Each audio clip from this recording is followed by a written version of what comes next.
ficar assentados, queridos? Aleluia.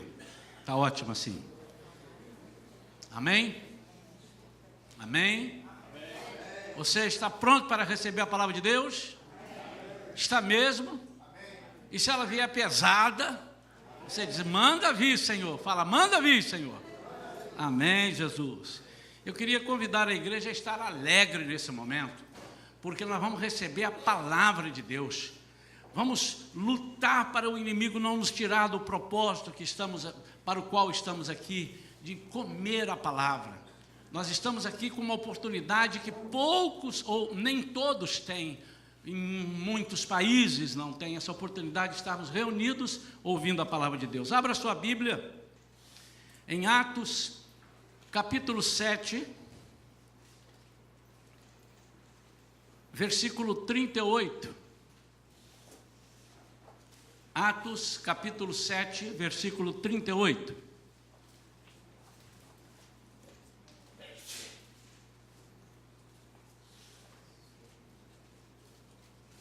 Depois nós vamos ler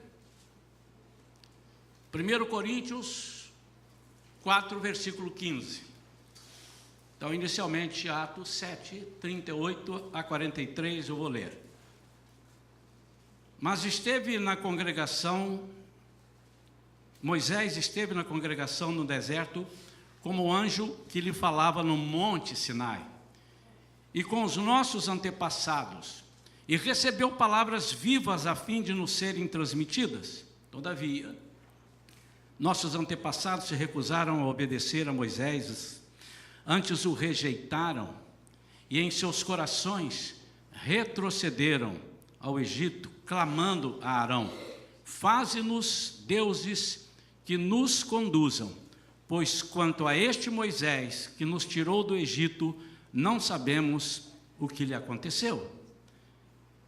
E naquela época eles produziram um ídolo em forma de bezerro, ofereceram-lhe sacrifícios e realizaram uma grande celebração em homenagem ao que suas mãos tinham produzido. Por isso, Deus se afastou deles e deixou que se entregassem ao culto dos astros, exatamente como foi escrito no livro dos profetas. Foi a mim que ofereceste sacrifícios e ofertas durante 40 anos no deserto, ó casa de Israel. Ao invés disso, erguestes o tabernáculo de Moloque e a estrela do seu Deus Renfã, ídolos que fizeste para adorá-los. Por essa razão, eu vos mandarei para o exílio, para além da Babilônia. 1 Coríntios capítulo 4, versículo 15 agora, diz assim, pois ainda que venhais a ter 10.000 tutores em Cristo, não terias, entretanto, muitos pais, porquanto em Cristo Jesus, eu mesmo os gerei por intermédio do Evangelho. Anote o título da mensagem de hoje e rascunhe o máximo que você puder. Eu preciso que você esteja bem atento e que você busque no Espírito Santo conhecimento, palavra de conhecimento, para entender o que Deus quer para nós. O título da mensagem de hoje é Pais ou Tutores? O primeiro relato que nós fizemos em Atos, capítulo 7, é um fato muito triste na história do povo de Deus. Nós sempre lembramos, e é bom que lembremos das coisas boas, mas nós sempre lembramos o povo de Deus saindo do Egito com maravilhas, passando no deserto e experimentando milagres extraordinários da parte de Deus. Quando se fala de um povo de Israel saindo do Egito, nós lembramos do Mar Vermelho se abrindo, nós lembramos do maná caindo do céu por 40 anos, não deixando que eles passassem fome. Nós lembramos das curas, nós lembramos da água amarga se tornando em água doce potável, água para beber. Nós lembramos das curas quando eles eram picados no deserto pelas serpentes. Mas nós precisamos de lembrar, e aqui esse texto fala, que neste período que Moisés esteve na congregação junto com eles, o anjo do Senhor falava com Moisés, Moisés falava com o povo, e o povo não atendia. Muitas vezes, ou todas as vezes que o Senhor se voltava contra eles, se irava contra eles, era exatamente pela desobediência. Eles foram levados para a Babilônia, irmãos, depois de terem conquistado a terra prometida. E é uma história muito triste, porque depois de passarem tudo o que passaram, e a geração que herdou a terra prometida, agora experimenta a volta a um tipo de cativeiro diferente do Egito, mas era um cativeiro, e nós vamos ver que é um pouco diferente, e é uma sutileza. O diabo, ele tem as sutilezas dele. Nas cartas às igrejas da Ásia, ele começa com uma atitude, e quando ele percebe que ele não consegue, ele muda de atitude. Ele começa tentando impedir a igreja, quando ele percebe que não consegue, ele entra dentro da igreja, e ele começa a agir dentro da igreja. São estratégias. Então esse cativeiro aqui, os irmãos vão ver que é um cativeiro um pouco diferente do cativeiro do Egito, mas é um cativeiro. Os profetas avisaram que por causa da desobediência, mas eles estariam voltando ou indo ao cativeiro da Babilônia, mas eles não acreditaram. Uma das coisas que me chama a atenção na Bíblia é que a Bíblia não avisa o que aconteceu, ela avisa o que vai acontecer. Ela dá sinais: se você andar assim, se você fizer isso, você vai ter isso. Se você não fizer, você não vai ter. Se você obedecer, você será próspero. Se você não obedecer, você não será próspero. Então ninguém em sã consciência pode dizer assim: pastor, hoje não, antigamente, há muitos anos atrás, não havia o que nós temos hoje. Em alguns lugares do mundo não há ainda a possibilidade de nós estarmos abertos aqui, com a Bíblia aberta, estudando. Mas você não pode dizer: não, eu não sabia, porque não tem lugar nenhum que está escrito a palavra de Deus. Se você ler a palavra de Deus, você vai ver isso. Qual é a desobediência? Que desobediência que os profetas falaram, como aqui em Atos está dizendo, e eles foram avisados, mas eles não ouviram, não quiseram ouvir. Que obediência? Diversas transgressões, mas sobretudo a de não considerarem Deus como o único Deus, a única fonte de bênçãos. Guarde isso.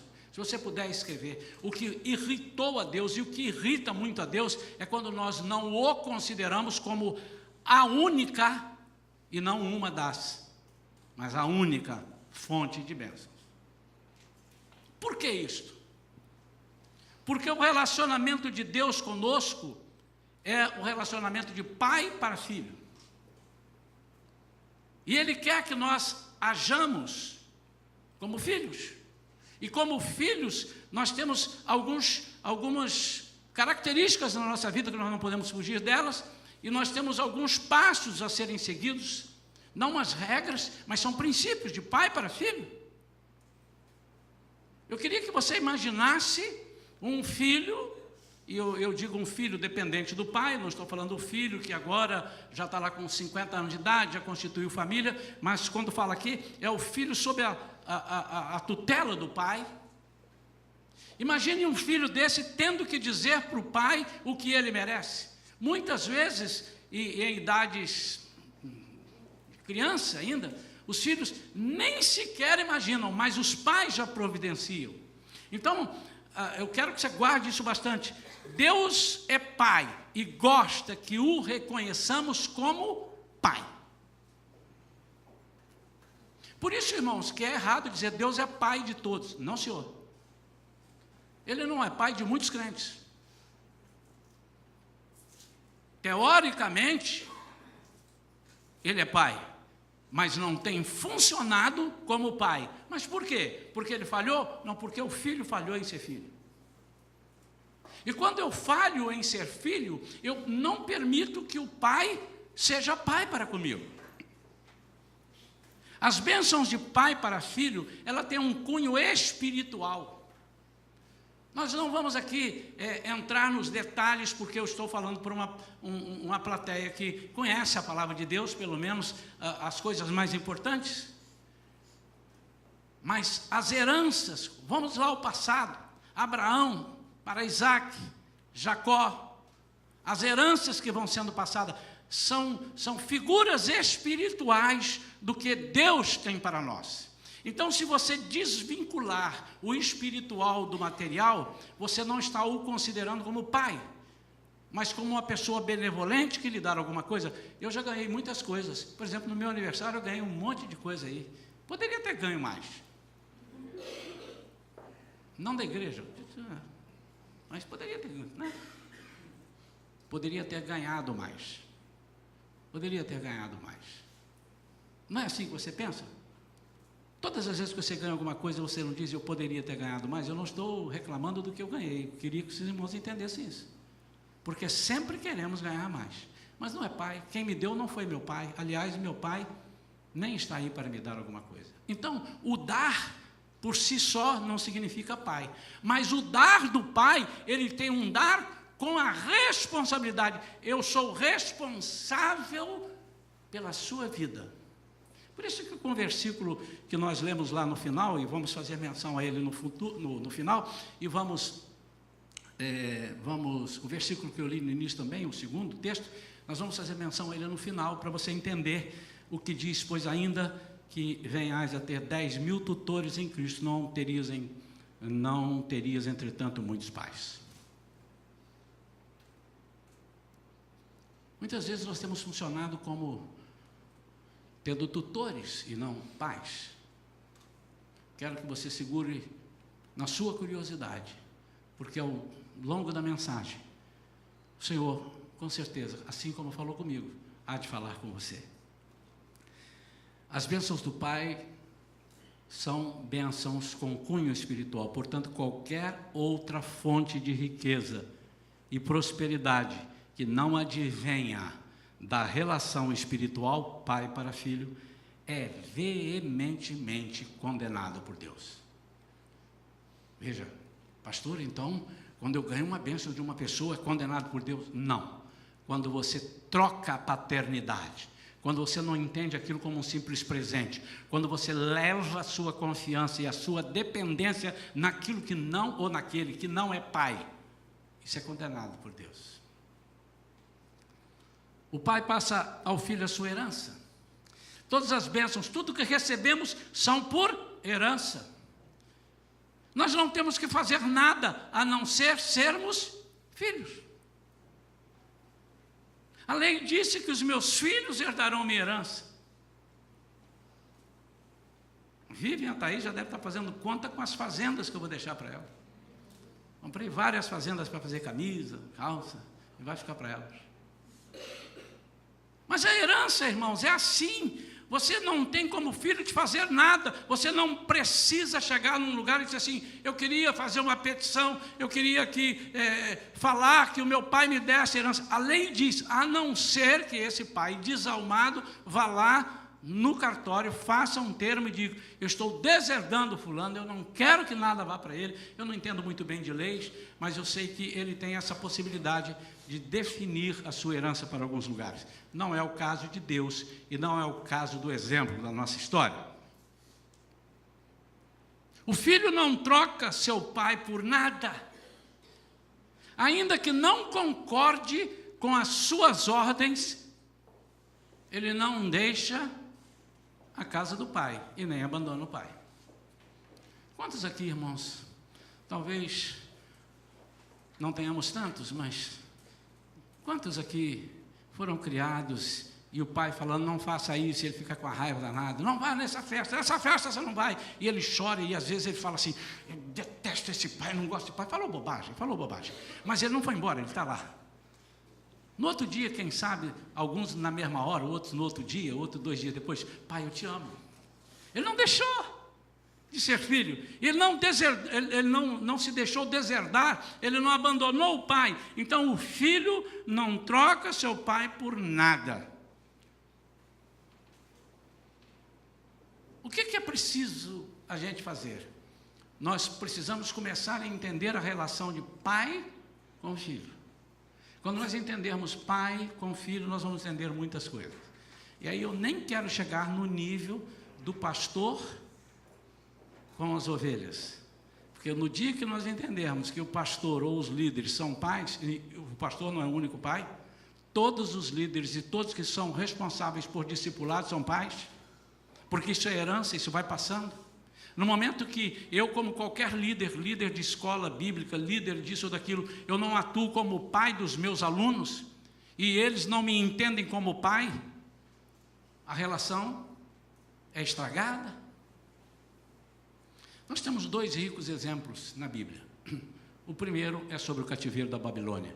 E agora eu vou falar um pouquinho sobre ele, não vão entrar nos textos, são vários textos, mas os irmãos conhecem, e aqueles que quiserem conhecer um pouco mais, eu deixo aqui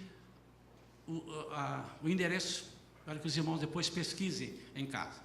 Quero te desafiar a não consultar agora. Confie que os textos estão certos. Porque se você for ler, for chamar no celular, ou chamar na Bíblia, você não vai passar a ouvir o que eu estou te falando. E essa é também uma estratégia para que você não capte a mensagem. Nós temos 2 ricos exemplos. E eu vou já dizer quais são os 2, e depois nós vamos destrinchá-los. O cativeiro da Babilônia, comparado com o filho pródigo. Meu Deus, quando Deus começou a falar comigo, eu falei, onde ele quer chegar? Ele sai do Velho Testamento, vem no Novo Testamento, ele sai de um povo e vem para uma pessoa. No cativeiro da Babilônia, os babilônios permitiram que os exilados do reino de Judá formassem famílias. Se você ler lá em Jeremias 29, de 5 a 7, você vai ver o profeta falando. Eles poderiam construir casas, eles construíram casas. Que eles cultivassem pomares. Que eles chegassem até a consultar os seus próprios chefes e anciãos. A história diz que Nabucodonosor foi um dos governantes mais astutos e sábios. Ele tinha na cabeça dele que todo mundo que fosse bom, ele poderia pegar essas pessoas para ele, porque ele queria dominar o mundo. Não importava qual era a religião do sujeito. Não importava que Deus ele servisse, mas quando batesse ali dentro, ele disse assim, as regras são minhas, mas eu quero usar tudo que você tem de bom, eu quero aproveitar o que você tem de bom. Os babilônios também permitiram que eles vivessem em comunidades. Isso você não viu no Egito. Eles não tinham uma comunidade deles, não, tinha um povo, porque eles eram separados, alguns estão vendo lá nas novelas, mas essa comunidade aqui é diferente. E eles moraram num lugar chamado Tel Abib, que é o Tel Aviv, às margens do rio Quebar. Lugar bom. Presta atenção. Assim, pouco a pouco, eles foram se habituando à sua situação de exilados na Babilônia. Eles podiam, por exemplo, desenvolver a sua prática religiosa. Então, a Babilônia não impediu que eles tivessem uma religião. E é aqueles que gostam de dizer sobre religiosidade. Implantou-se ali uma religiosidade. Então, dessa maneira, com o exílio, a Babilônia converteu-se num centro de atividade religiosa. Imaginem a quantidade de religião que havia quando Babilônia conquistava um povo. E agora ele conquista os hebreus, ele traz para cá, e é o exemplo, estão ali agora, morando ali, estão trabalhando ali, Daniel, Ananias, Misael e Azarias, que são Sadraque, Mesaque e Abednego, na linguagem da Babilônia. E outros, eles não eram os únicos 4, 3 mais 1, haviam muitos. A palavra de Deus lá em Daniel diz que o rei disse assim, dá uma pesquisada aí, chama aí a pessoa de recrutamento e seleção, e dá uma olhada e traz pessoas jovens, de boa aparência, de bobo ele não tinha nada, de boa aparência, que sejam sábios, que sejam perspicazes, que tenham perspicácia, tragam inteligentes, e ali eles podiam desenvolver a sua prática religiosa. Um grupo de sacerdotes cuidava de reunir e preservar os textos sagrados que eram patrimônio espiritual de Israel. Até isso havia. Não, vamos cultivar, não vamos perder os nossos princípios. Eu estou fazendo um resumo do que os textos dizem. Diz isso em Jeremias 29 e diz isso também em Ezequiel 20. Mas diante das condições de tolerância e até de bem-estar que esses exilados estavam vivendo na Babilônia, eles começaram a desistir de voltar para o seu país. Eles tinham tudo. Eles estavam num lugar que estava conquistando tudo. Eram exilados. Mas eles tinham direito a cultivar os seus pomares, a construir as suas casas, a fazer as suas igrejas, a desenvolver a sua religiosidade. Então, quando surgiu a oportunidade, não é agora, estou falando do cativeiro, mas há a possibilidade de voltar, nem todos quiseram voltar. Por quê? Porque eles se habituaram. Já não tem razão porque eu saí daqui. Ninguém me atrapalha. Ninguém me impede. Eu estou podendo desenvolver o meu trabalho. Outros, no entanto, inconformados com a nação, que os arrancou da sua pátria e os tirou do foco de Deus. Eles tinham limitações, irmãos. Então esses, eles ficaram revoltados. Não chegou a nossa hora, nós queremos voltar, nós vamos reconstruir a nossa pátria. Nós vamos reconstruir a nossa cidade, com quanto tenhamos tudo, com quanto o rei esteja sendo bonzinho e permitindo, não é aqui o nosso lugar, porque aqui não é o lugar onde se adora verdadeiramente o único Deus. Quando vocês estão entendendo isso, digam amém bem alto. Amém. Podia ser mais alto, amém? Amém. Melhorou muito. Então, esses que quiseram voltar, disseram, nossa pátria não é aqui, eles nos fizeram muito mal, não é uma vingança, mas eu tenho oportunidade, e agora que vai acabar o exílio, eu não quero exercer a opção de ficar, eu quero sair. Irmãos, comecei a pensar nessa história, que é história, inclusive, não está só na Bíblia, está na história geral. E eu comecei a pensar se isso não existe também entre ou no meio do povo de Deus.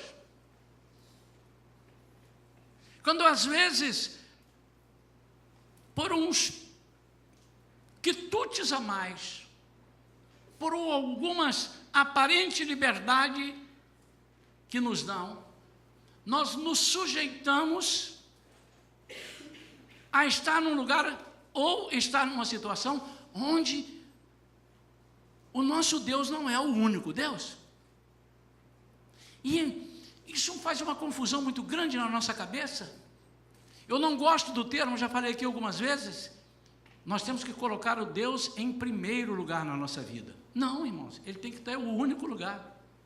Porque no momento que você coloca ele em primeiro lugar, você tem o segundo, tem o terceiro, tem o quarto. Não, ele é o único lugar. E quando ele é o único lugar, todas as coisas cooperam, todas as coisas carreiam para que você seja abençoado. Quantos entenderam isso? Lógico, irmãos, que eu não estou dizendo, o pastor está dizendo que eu só sirvo a Deus, eu não como, não vou ao restaurante, não passeio, não. Mas tudo que você faz na vida, com Deus sendo o único lugar na sua vida, você entende que Ele é o foco, você não é o foco. Quando eu sou o foco, eu sou pai de mim mesmo. Mas quando Deus é o foco, eu sou o receptor natural da herança ou das heranças que Deus tem para mim. Quantos entendem isso? Segunda situação é a situação do filho pródigo. E aqui eu vou demorar um pouquinho mais. Que coisa tremenda, irmãos.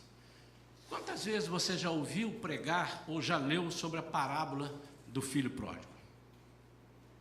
Mais de 1000, aqueles que têm mais de 20 anos de idade. Com certeza, força de expressão, mas muitas vezes. E eu quero hoje caminhar nessa parábola, destacando só alguns pontos, e você vai entender, como eu disse a você, que nós temos 2 ricos exemplos, o cativeiro da Babilônia e agora o filho pródigo. Como que o filho pródigo se encaixa nesse exemplo da Babilônia? Aqui no capítulo 15 de Lucas, no versículo 11 em diante, só para você relembrar, diz, e Jesus continuou, ele está falando de, esse capítulo 15 tem 3 parábolas, e elas se interligam pelo propósito de Jesus, e na terceira parábola ele vai falar do filho pródigo, e ele diz, um homem tinha 2 filhos, o mais novo reivindicou do seu pai, pai, dá-me a parte da herança que tem direito. Pai, atue na minha vida com a minha herança antes do tempo que eu tenho para ter a herança. Isso aqui, irmãos, Deus está falando e dando um exemplo, mas é totalmente espiritual. Jesus não usa esse exemplo da parábola do filho pródigo para falar de terra. Ele usou a terra porque eles entendiam de terra. Ele só vai falar espiritual, não tem outro sentido. Não me venha dizendo, não, mas me toma. Não, ele só vai falar de espiritual. E eu vou te provar. E ele diz, pai, dá-me a parte da herança que tenho direito. E consentindo, o pai partiu a sua propriedade entre eles.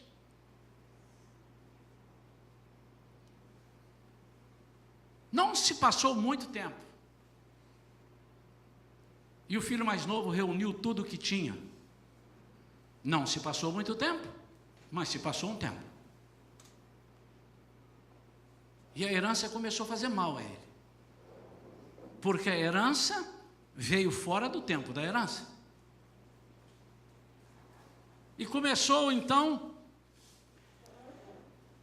e ele reuniu tudo que tinha, partindo para terras distantes.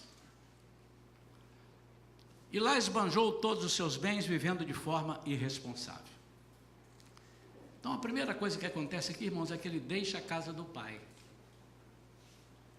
Ele corta, preste muita atenção, hein? Se você perder daqui para frente, você não vai entender. Fica ligado assim, ó. Aquele que está com sono, bota 2 palitinhos no olho assim, fica olhando para mim. Ele corta a relação de pai e filho, nesse momento, ao já receber antecipadamente a sua herança. Juridicamente falando, o pai não tinha mais nada para dar para ele. Quantos entenderam isso? Ele corta a dependência de pai para filho. Quantos estão entendendo isso? E olha o que vai acontecer na vida deste e dessa família.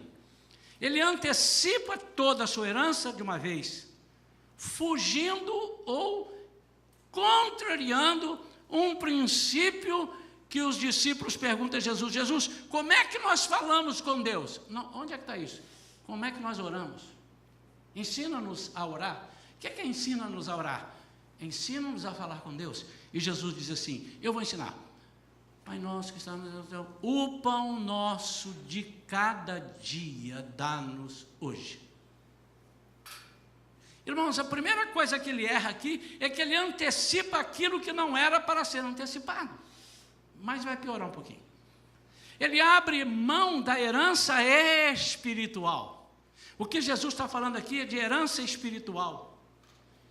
Ele está dizendo assim, vocês estão querendo abrir mão daquilo que eu vou fazer. Jesus aqui ainda não tinha morrido. Daquilo que eu vou fazer. Vocês estão querendo que eu morra antecipadamente ao meu tempo e que a morte que eu vou oferecer não seja aquilo que vocês estão esperando. Quantos ficaram decepcionados? Pô, ele morreu, nós estávamos esperando, pô, foi tão pouco, 3 anos, estava esperando que ele chegasse aqui e arrebentasse com os romanos. Eles não entenderam nada de herança, eles não entenderam nada de vida eterna. Ele abre mão da herança espiritual que ninguém pode dar a não ser o Pai do céu. E ainda na oração, Pai nosso que estás no céu, venha o teu reino, seja feita a tua vontade, aqui na terra, como também é feita no céu. Em outras palavras, implanta aqui o teu reino. Nós queremos viver aqui o teu reino. E ensina. Mas se vocês, vamos supor que ele parasse aqui e dissesse assim, filho pródigo, para eu te dar o que você está oferecendo, está querendo, eu não vou poder implantar o meu reino, porque no meu reino funciona diferente. No meu reino você tem que ser meu filho, você é seu pai. E todas as coisas virão para a sua vida e passarão de pai para filho. Não haverá um tutor, ninguém vai poder entrar no meio. Porque isso vai existir até o final, até que eu volte. E quando eu voltar, nós viveremos eternamente, pais e filhos. Pai e filhos. Agora, olha que coisa tremenda, irmãos. Essa parábola, ela é riquíssima, riquíssima. Como eu louvei a Deus, quando Deus me fez enxergar isso. Mas ele está lá longe, e ele vai embora. Ele disse que começou a passar necessidade, foi se empregar com os cidadãos daquela região, mas o cidadão era tutor, não era pai. Tanto que na hora que ele precisava, não dava. E mandou apacentar os porcos. Ele tentou comer comida do porco, nem a comida lhe deram, porque era do porco. Mas aqui já era a mão de Deus impedindo. Eu ainda sou seu pai. E há uma possibilidade de você reatar essa relação de pai com filho. Diferentemente, dá um stop aqui e vamos na Babilônia. Gente, Sefini, o exílio, atenção Sefini, quem quer voltar? Eu. Cara, eu não quero não, estou bem, comprei um apartamento de 3 quartos, já tem 3 vacas, 2 cabritos, já tem aqui uma lambreta para andar, enfim, moro na beira do rio, posso pegar uma barraca de praia, colocar lá, e, inclusive, estou indo à igreja. Mas os outros disseram assim, longe desse negócio aqui, eu já paguei os pecados, eu errei, eu admito que eu errei, mas eu quero voltar, eu quero sair daqui.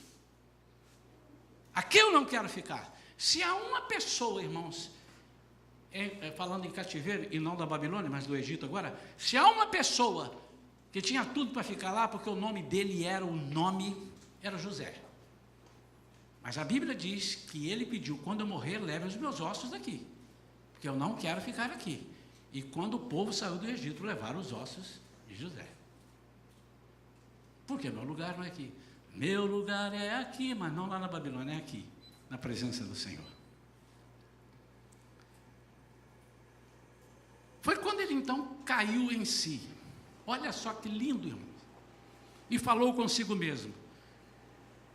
Agora eu vou falar bem devagar, porque o Espírito Santo vai começar a te informar a mensagem. Quantos empregados de meu pai têm comida com fartura, eu aqui morrendo de fome?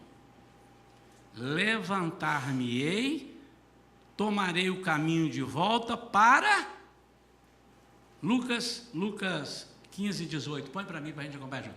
Levantar-me-ei, vamos ler junto, 1, 2 já. Levantar-me-ei, devagarzinho. Tomarei o caminho de volta para.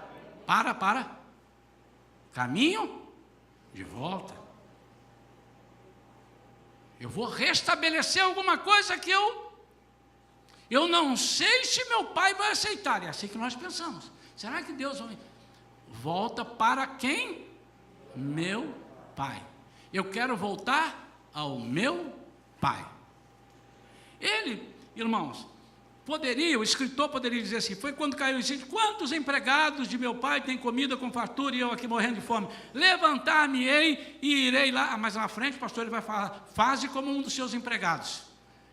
É porque ele não sabia da graça e da misericórdia de Deus.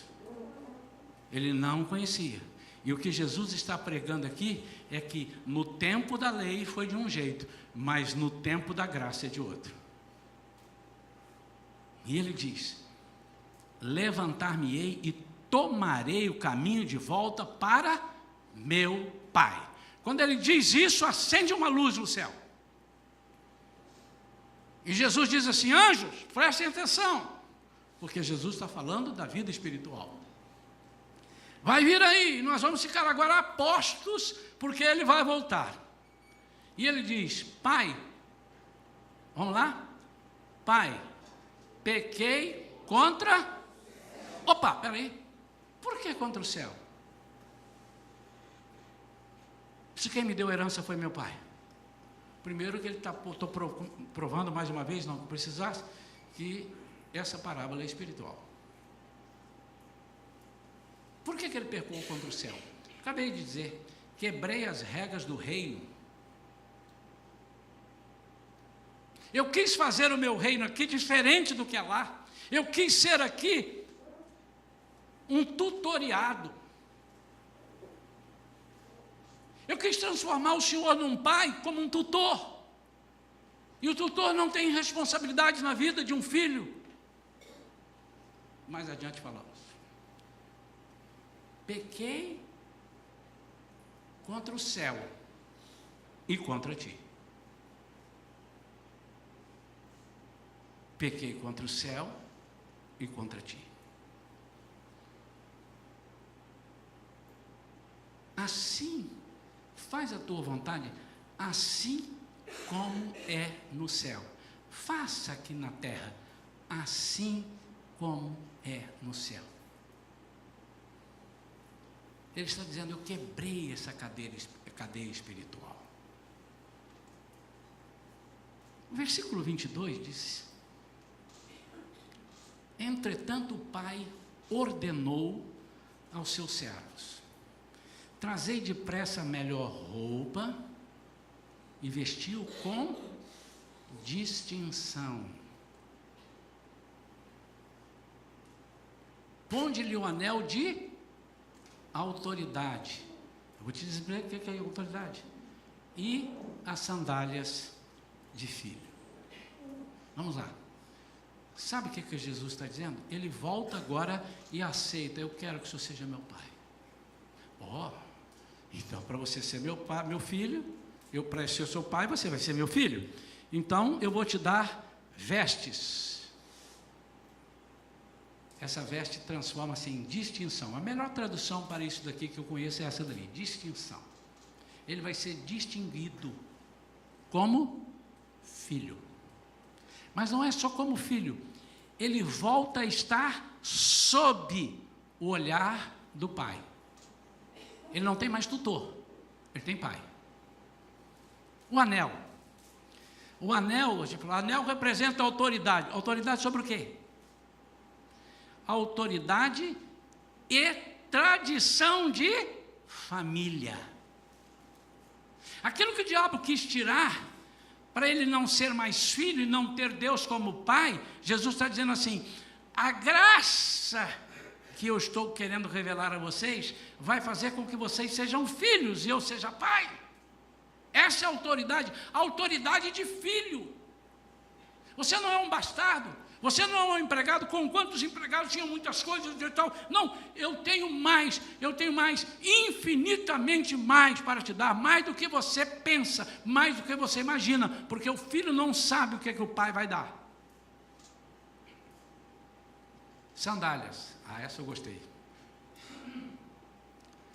Sandálias, a gente tem aprendido assim, sandálias porque os escravos andavam descalços, ele foi liberto, porque ele vai dizer aqui: este filho estava perdido, foi achado e tal, foi liberto. Bota a sandália nele, mas é mais que isso. É verdade, é isso sim, mas é mais que isso.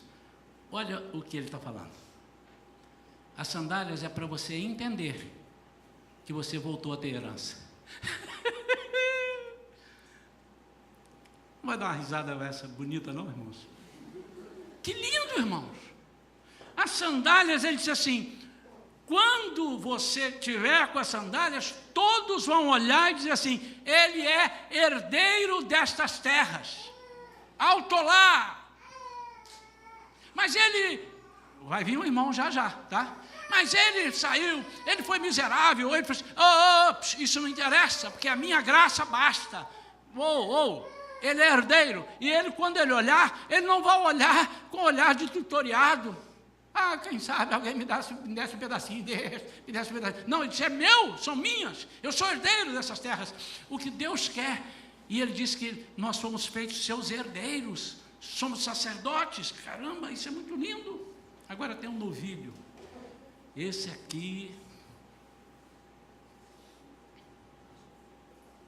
irmãos, eu fico impressionado como a palavra de Deus é rica. O novilho era engordado e guardado para uma ocasião memorável. Ele não podia dizer assim, espera um pouquinho que eu vou comprar um novilho, vou preparar, vou ver qual é o bom.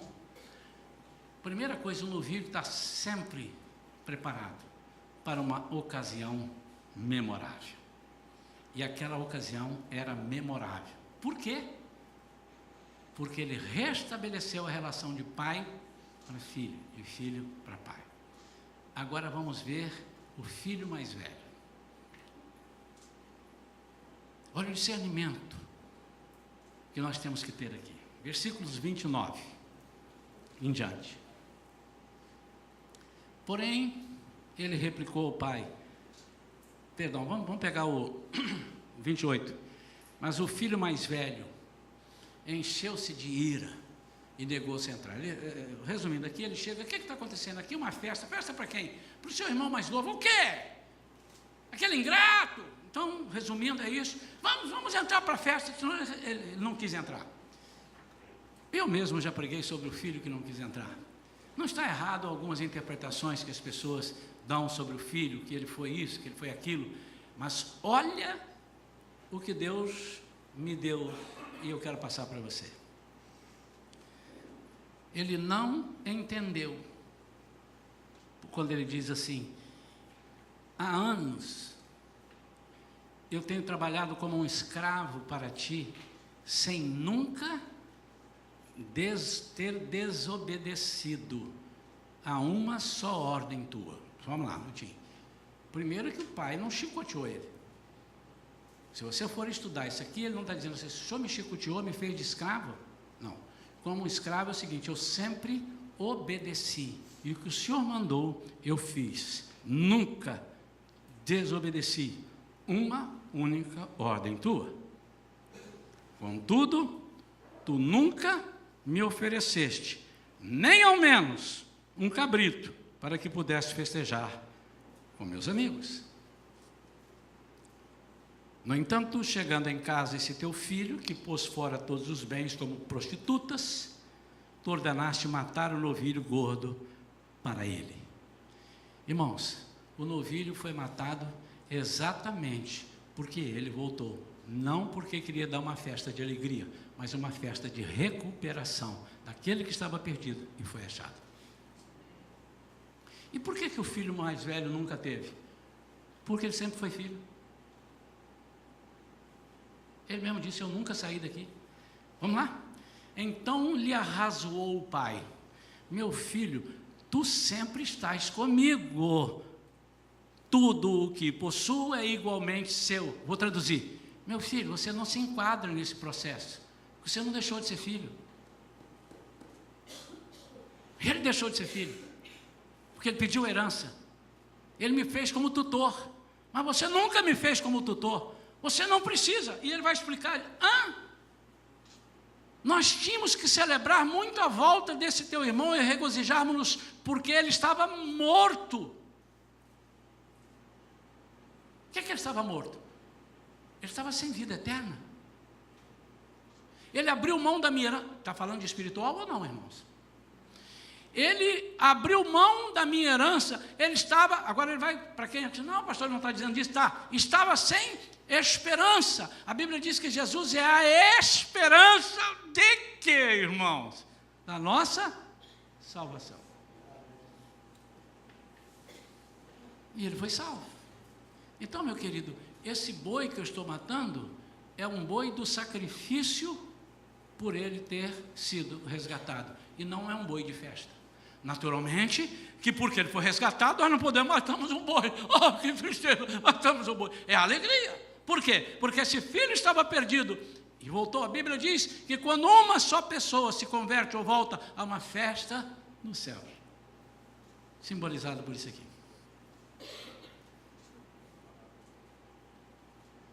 Primeiro Coríntios 4,15. Pois ainda que venhais a ter 10.000 tutores em Cristo, não terias, entretanto, muitos pais. O apóstolo Paulo estava dizendo para aquele povo, a igreja de Corinto, é que vocês elegeram muitos tutores, e vocês não têm muitos pais. Vocês tinham que ter pais, e não tutores. Não há só o Pai do céu, e essa palavra não se refere somente ao Pai do céu, e eu disse antes, a todo aquele que trabalha discipulando. Então, quando eu discipulo alguém, eu sou o pai e você é o filho. Conheço uma igreja de um pastor muito querido nosso, no Rio de Janeiro, e ele chega lá, e eu não vou pedir isso aqui a vocês, irmãos, é a cultura deles lá na Baixada, e eles vão entrando, e o pastor está assim, estava conversando comigo, assim: papai, tudo bem, pai? Tudo bem, meu filho? Oi, pai. Papai, o senhor já viu, papai, quem é que vai abrir o culto hoje? Ele só chama ele de pai. Não quero implantar isso aqui não, viu, irmãos? Não precisa. Mas o interessante é que quando o professor da escola dominical estiver dando aula para você do esforço, você esteja diante do seu pai e da sua mãe. Porque quando o apóstolo Paulo fala aqui sobre não tens muitos pais, ele não está falando do homem, ele está falando do pai da herança, é daquele que passa, é daquele que é canal, onde Deus, através dele, passa a herança. E todos nós que discipulamos pessoas, nós somos esse canal de passar a herança.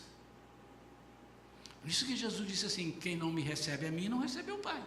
E quem não recebe aquele que eu enviei, não recebeu a mim. Por quê? Vocês vão cortar a herança. Olha que lindo.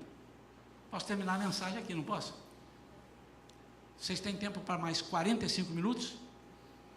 Amém? Só porque houve isso no coração de vocês, eu não vou falar 45 minutos, mas 5 minutos. Quantos ficam alegres agora? Digo, eu fiquei, pastor. Ainda que venhais a ter 10.000 tutores em Cristo, não terias, entretanto, muitos pais.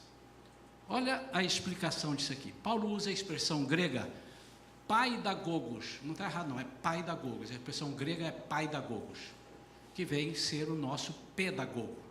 Quem eram os paidagogos? Eles eram ao serviço de alguns escravos encarregados de acompanhar os rapazes até a escola e supervisionarem seu aprendizado e a sua educação. Nós temos elegido Deus como nosso pedagogo ou como nosso pai. Os pedagogos não eram encarregados de dar a eles a herança. Quando muito o pai fala assim: toma esse aqui, entrega para o meu filho.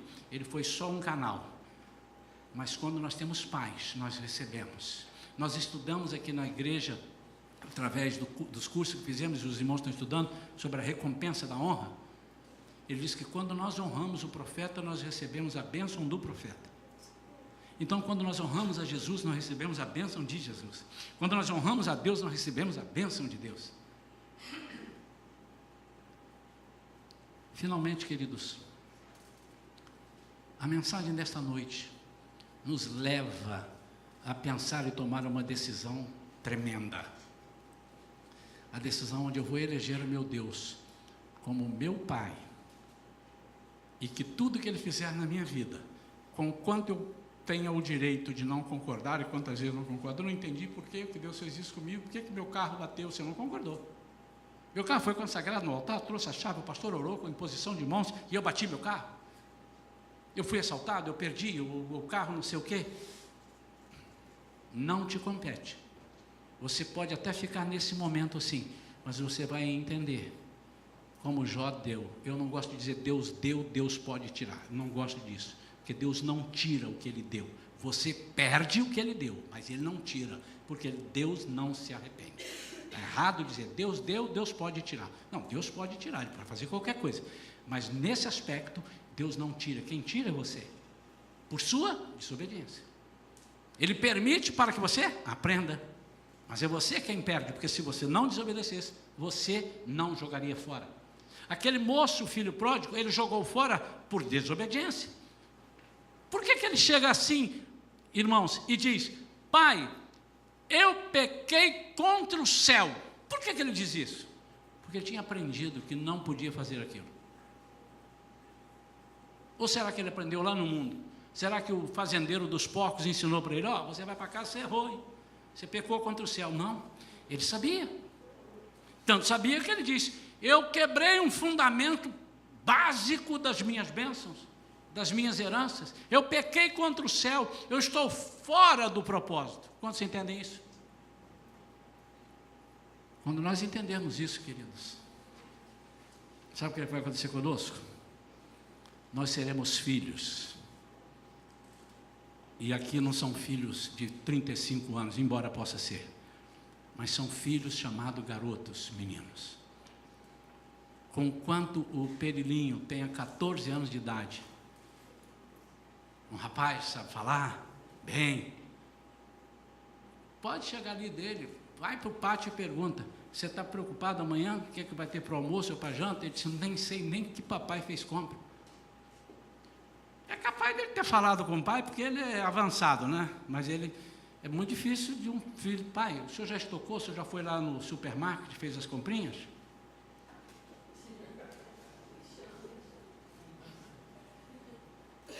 Será que algum filho, será que o Bernardo falou isso com vocês?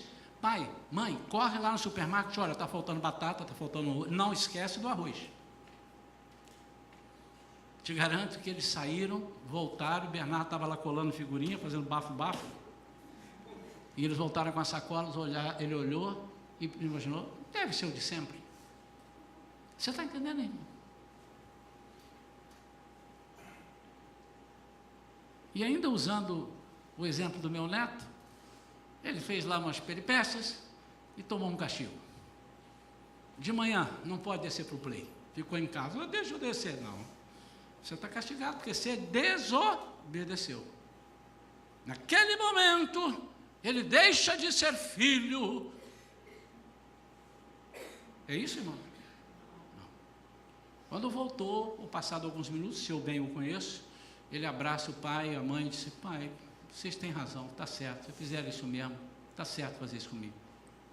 Porque ele é filho, e ele sabe que o outro, a Vivian e o Augusto, são pais. O dia que nós tivermos isso no coração, irmãos, nós não desobedeceremos a Deus e não tentaremos ganhar o mundo com as nossas próprias forças.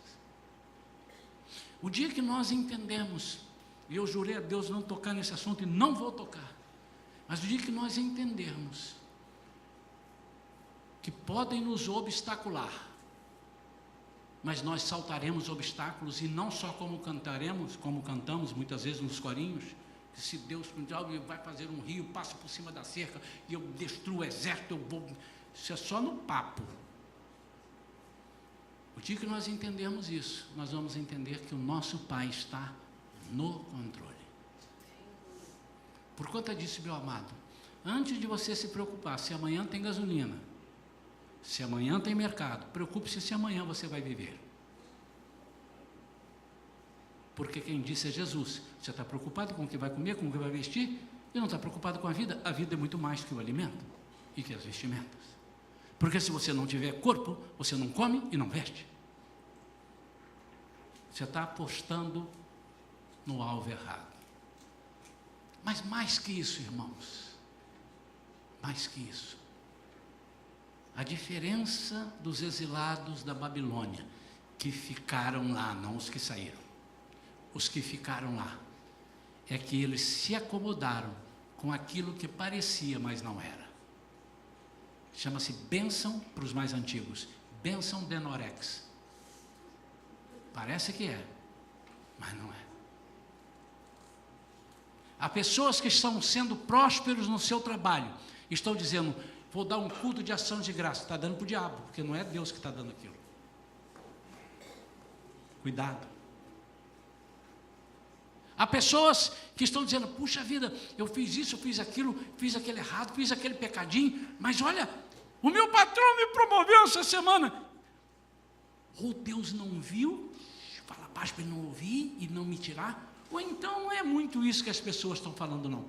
Foi o que os hebreus, exilados na Babilônia, que resolveram não voltar, disseram. Isso é muito relativo. Eu posso servir a Deus, eles eram cariocas, em qualquer lugar. Eu estou na Babilônia, mas Deus está dentro de mim. Não importa, é que Deus está no meu coração. Meu irmão, se Deus está no meu coração, eu ajo como se Ele estivesse. Ele é único. Ele é a razão do meu viver. Por Ele eu salto, dou pernada, rabo de arraia, eu morro por Ele. Mas se Ele não está, eu digo que Ele está para o diabo ouvir. Mas deixa eu te contar um segredo que talvez você não saiba, só entre nós aqui. O diabo já sabe quando Deus não está no teu coração. Pelos seus gestos, pelas suas atitudes e pelo seu fruto. Amém ou não amém?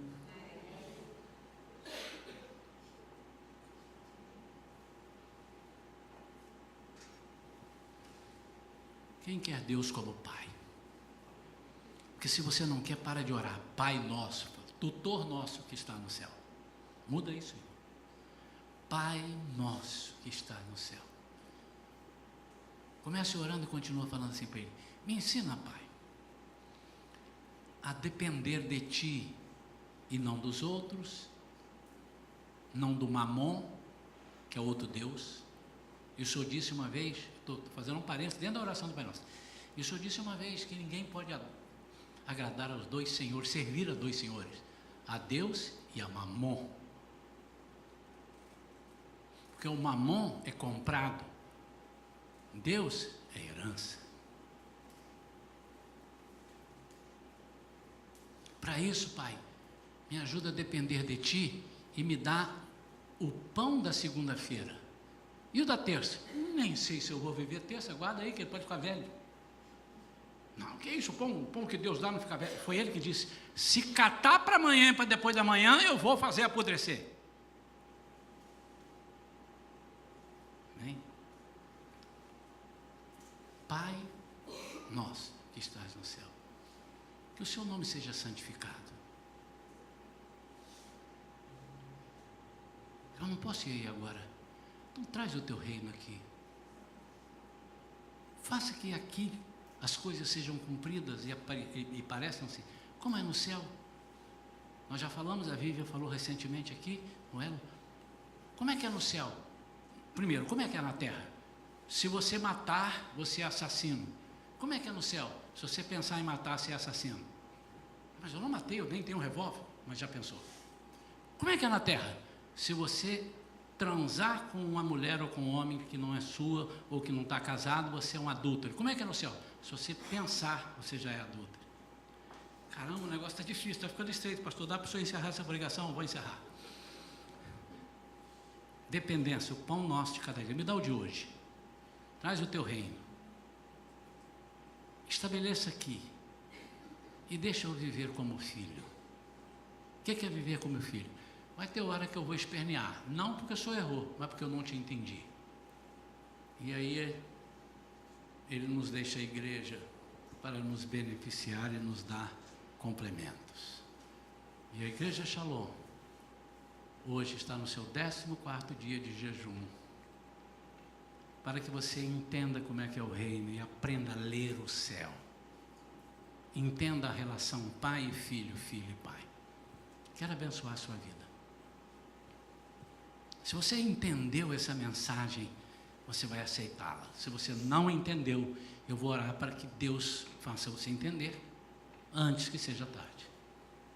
E eu quero chamar você aqui à frente, que eu quero orar. Nós estamos hoje em poucos, eu vou orar, não vou ficar orando toda a vida, creio que não, a não ser que Deus mude aqui na hora, mas creio que não. Mas eu quero orar.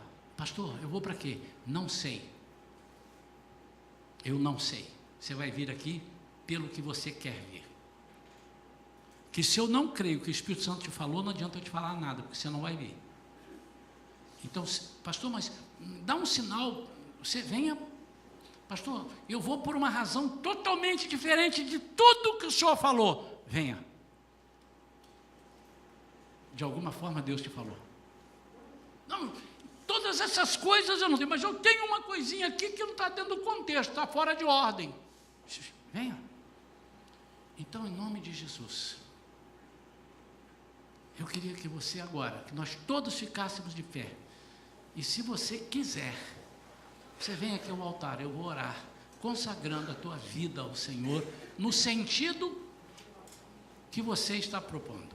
Eu não sei o que é, não vou te perguntar. Não sei o que é. Eu creio que muitos virão por coisas que eu nem estou pensando. Eu creio. Creio que alguns virão pelo que eu preguei. Também creio. Creio que alguns virão porque estão sem fé para ser filho. Não sei. Mas isso agora também não importa. O que importa é que eu queria, a partir de hoje, último domingo de maio, mês chamado do lar e da família, nós restabelecêssemos a nossa relação familiar com Deus.